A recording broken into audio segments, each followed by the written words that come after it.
السلام علیکم ورحمۃ اللہ وبرکاتہ۔ امید ہے کہ آپ حضرات خیر و عافیت سے ہوں گے، اور میں ایک بہت گہری بات آپ سے بتانا چاہتا ہوں، آپ سے کچھ کہنا چاہتا ہوں۔ وہ بات یہ کہ آج میں مدرسوں میں گیا تو وہاں مدرسوں میں میں نے کچھ دیکھا اور پھر میں نے کچھ سمجھا بھی۔ کچھ دن پہلے کئی سال 2-4 سال پہلے کا واقع حالات تھے گاؤں کے، کہ گاؤں میں سے 40 50 60 70 100 بچے تک مدرسوں میں پڑھتے تھے۔ اس وقت اگر کسی گاؤں میں تلاش کرو گے تو 10-5 بچے مشکل سے ملیں گے جو کسی مدرسوں میں پڑھ رہے ہیں۔ لوگوں کا پڑھائی سے رجحان ہٹتا جا رہا ہے۔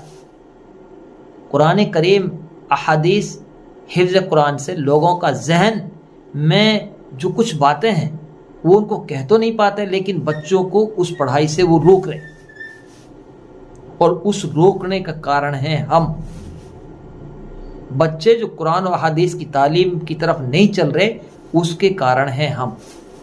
ہاں، ایک مولوی، ایک مفتی کی جو پڑھائی میں جو سال لگتی ہے وہ 10 سے 15 سال تک مسلسل اس کی پڑھائی میں خرچ ہوتے ہیں۔ جس کی 10 سے 15 سال جس کی پڑھائی پر سال لگی ہو، اس کی تنخواہ کتنی ہونی چاہیے؟ اس کی تنخواہ 30,000 روپے مہینے ہونی چاہیے، یعنی پرتی دن 1000 روپے اس کی تنخواہ ہونی چاہیے۔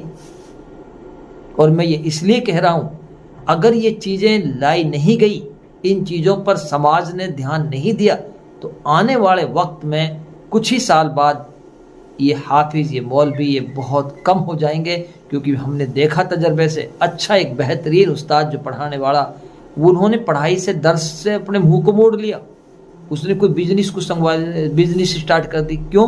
کیونکہ اس میں تنخواہ ہے نہیں، اس میں اس کی گھر کی ضروریات پوری ہوتی نہیں، ان کی مہینہ کی تنخواہیں نہیں ملتی، تو اس کے بچوں کو گزارا کہاں سے کریں گے وہ؟ اس کی ذمہ دار ہم ہیں۔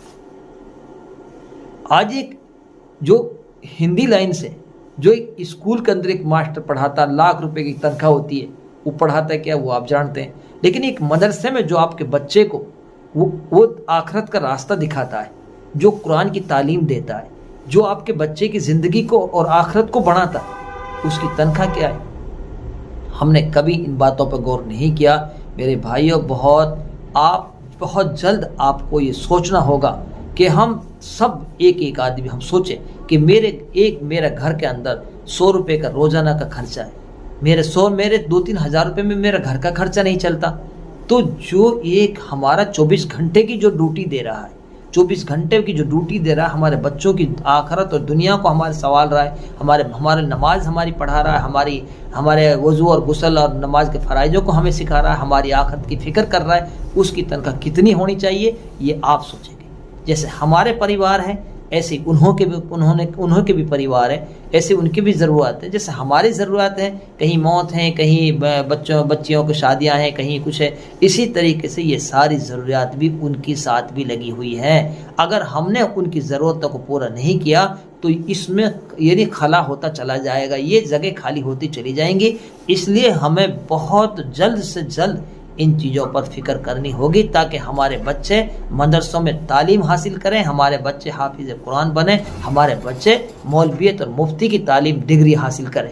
اس لیے میرے بھائیوں، آج جو مدرسوں سے دوریاں پیدا ہوتی جا رہی ہیں، اس کی وجہ ہم ہیں کہ ہم تنخواہ نہیں دیتے، صحیح معنی میں اس کے گھر کا خرچہ نہیں چلتا، پھر وہ کیا کرے گا پڑھا کر؟ پھر کوئی بزنس شروع کر لے گا۔ جب بزنس شروع کرے گا تو ہمارے بچوں کو کون پڑھائے گا؟ ہماری مسجدوں کی ریکھ دیکھ کون کرے گا؟ ہمارے مدرسوں کی ریکھ دیکھ کون کرے گا؟